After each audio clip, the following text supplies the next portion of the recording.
Istanbul کے سعودی قونصل خانے سے معروف صحافی جمال خاشقجی کے لاپتہ اور مبینہ طور پر قتل کیے جانے کا معاملہ ڈرامائی موڑ اختیار کر گیا۔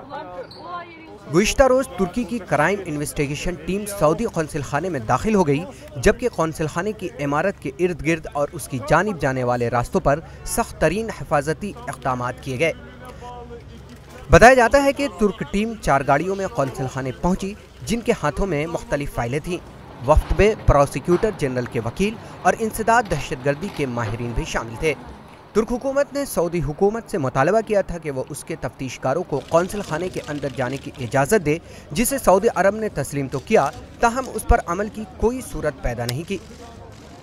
اس معاملے پر سعودی حکومت کو شدید ترین بین الاقوامی دباؤ کا سامنا کرنا پڑا، جس کے باعث سعودی حکومت نے پیر کے روز ترک تحقیقاتی ٹیم کو قونصل خانے میں داخلے کی اجازت دے دی۔ Bureau report, ETV Bharat.